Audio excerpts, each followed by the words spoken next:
Hi friends, welcome to Lavanya kitchen. ఇవాల్టి మన video వచ్చేసి చికెన్ కర్రీ ఈజీగా టేస్టీగా ఎలా తయారు చేయాలో చూపిస్తాను. అంతేకాకుండా రోటీలోను రైస్లోను చాలా టేస్టీగా ఉంటుంది. ముందుగా ఒక ప్యాన్ తీసుకొని దానిలో 4 లేదా 5 స్పూన్ల ఆయిల్ వేసుకుందాం. ఆయిల్ హీట్ అయ్యాక 1 కప్ ఆనియన్స్ని వేసుకుందాం. ఇలా సన్నగా కట్ చేసుకొని వేసుకోవాలి. ఇప్పుడు 4 లేదా 5 పచ్చిమిర్చిని కట్ చేసుకొని వేసుకుందాం. అంతేకాకుండా కొంచెం కరివేపాకు కూడా వేసుకోవాలి. ఇలా 5 నిమిషాల పాటు లో ఫ్లేమ్లో ఆనియన్స్ని బాగా ఫ్రై అవ్వనివ్వాలి. ఇప్పుడు కొంచెం పసుపు వేసుకుందాం.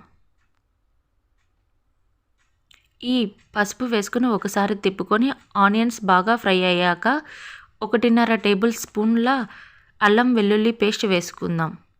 అల్లం వెల్లుల్లి వాసన పోయేంత వరకు ఫ్రై అవ్వనివ్వాలి.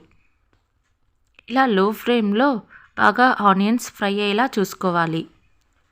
ఇప్పుడు 2 టమాటాలను తీసుకొని సన్నగా కట్ చేసుకొని ఇందులో వేసుకుందాం.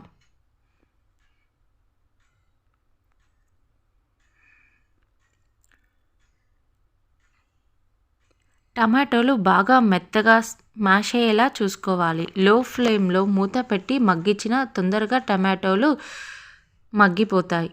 ఇప్పుడు 1 స్పూన్ ఉప్పు వేస్తున్నాను. ఇలా తిప్పుతూ బాగా ఉడకనివ్వాలి.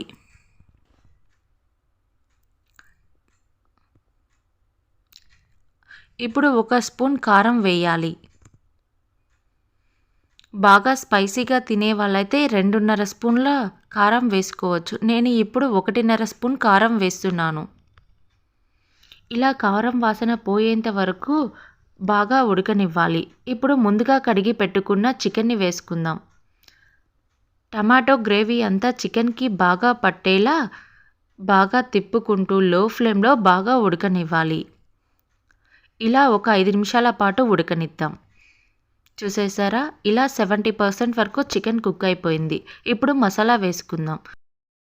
1 స్పూన్ చికెన్ మసాలా, 1 స్పూన్ ధనియాల పొడి, 1 స్పూన్ కర్డ్ వేసుకొని బాగా ఉడకనివ్వాలి.